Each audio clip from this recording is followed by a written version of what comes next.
गोलमाल है भाई सब गोलमाल है, गोलमाल गोलमाल है, गोलमाल है भाई सब गोलमाल है।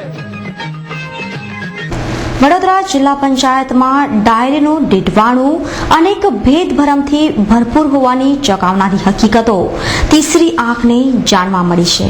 हर सीधे रस्ते की एक टेढ़ी चाल है, सीधे रस्ते की एक टेढ़ी चाल है। દર્શક મિત્રો, વર્તમાન સમયમાં જિલ્લા પંચાયતની ડાયરીઓ ખૂબ ચર્ચાનું કેન્દ્ર બની છે। 8 મહિના વીતી ગયા બાદ એક સાથે આવેલ 3000 ડાયરીઓ કોના માટે આવી? આ સવાલનો જવાબ જિલ્લા પંચાયત પાસે પણ કદાચ નથી। વગર કાગળિયાએ જિલ્લા પંચાયતમાં ઘુસાડી દેવાયેલ ડાયરીઓ પૈકી 1400 જેટલી ડાયરીઓ રવિવારની રજાએ બારોબાર ટેમ્પામાં પાર્સલ કરી જૂના પાદરા રોડ વેક્સિન ઇન્સ્ટિટ્યૂટના આરોગ્ય કચેરીમાં મૂકવાની પડોજણ ચાલતી હતી। ત્યાં જ તીસરી આંખનો કેમેરો ખુલતા જ સ્થળ પર હાજર કર્મચારીઓ આઘા પાછા થઈ ગયા, જાણે કાંઈક છુપાવવાનું હોય અને તેમનો ભાંડો ફૂટી ન ગયો હોય। गोलमाल है,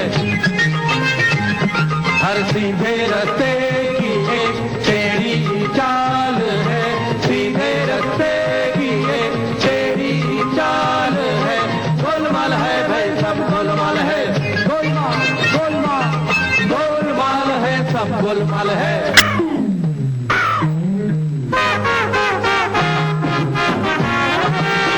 તીસરી આંખની એન્ટ્રી સાથે જ સ્થળ પર હાજર કર્મચારીના હોશ ઉડી ગયા।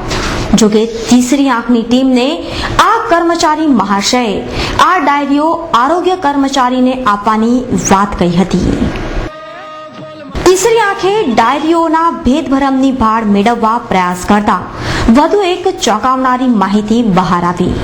ભાજપ જિલ્લાના મહામંત્રી કમલેશ પટેલના જણાવ્યા મુજબ 3000 ડાયરીઓ સરપંચોને આપવા મંગાવાઈ હતી।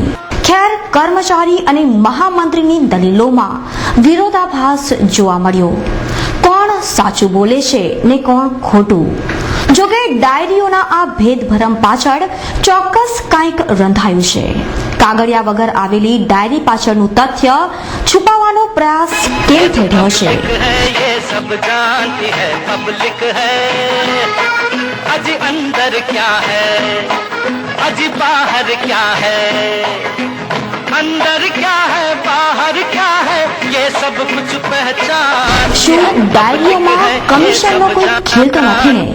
કે પછી કોઈને ફાયદો કરાવવા જિલ્લા પંચાયતને લાખોનો ચૂનો લગાડવાનું કારસ્તાન છે?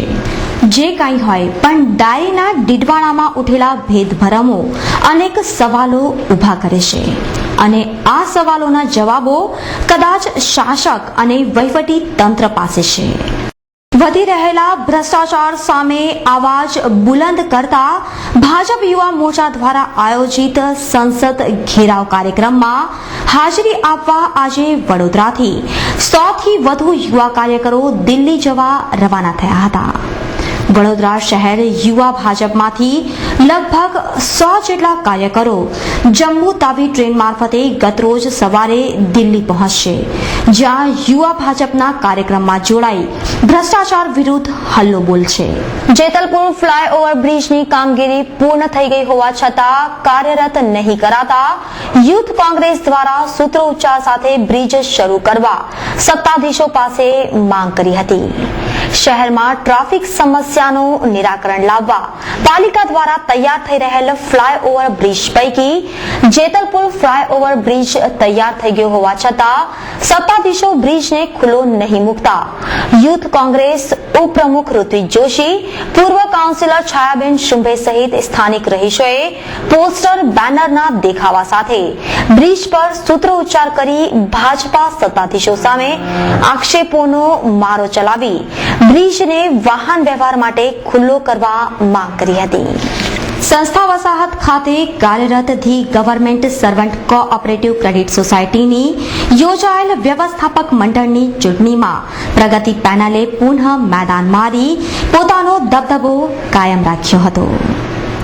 રાવપુરા સંસ્થા વસાહત ખાતે 101 વર્ષથી કાર્યરત the government servant cooperative credit સોસાયટીની ગઈકાલે યોજાયેલ વ્યવસ્થાપક મંડળની ચૂંટણીમાં 8,000 ઉપરાંત સભાસદો પૈકી 3,374 સભાસદોએ મતદાન કર્યું હતું, જેની મતગણતરી મોડી રાત્રે 3 વાગે મતગણતરી પૂર્ણ થતા ઉગતા સૂર્યની પ્રગતિ પેનલે પુનઃ પોતાનો દબદબો કાયમ રાખ્યો હતો.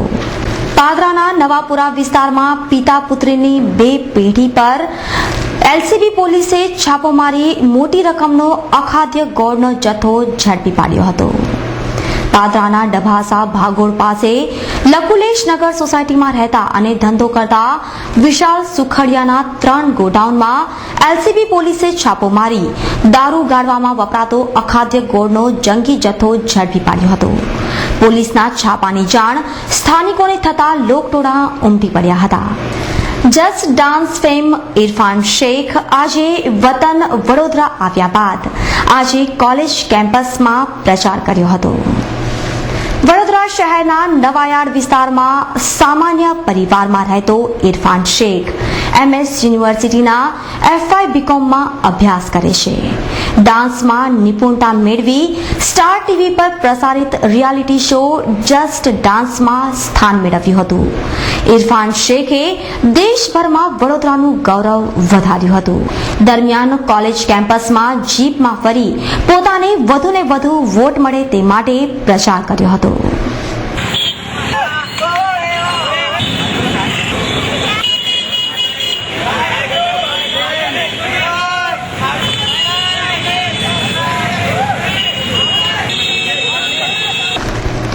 ફ્રેન્ડશિપ ડે નિમિત્તે રોઝરી સ્કૂલે એક નવતર અભિગમ સાથે વિકલાંગોના અંગ બનાવવાનો પ્રયાસ કર્યો હતો. રોઝરી સ્કૂલમાં આજ રોજ ફ્રેન્ડશિપ ડેની ઉજવણી કરવામાં આવી હતી. ફ્રેન્ડશિપ ડેને અનોખી રીતે ઉજવતા રોઝરી સ્કૂલના વિદ્યાર્થીઓએ વિકલાંગોને સન્માન આપી પોતાના મિત્ર બનાવ્યા હતા. શાળાના વિદ્યાર્થીઓના આ સુંદર પ્રયાસને આવકારતા વિકલાંગોએ આનંદની લાગણી અનુભવી હતી.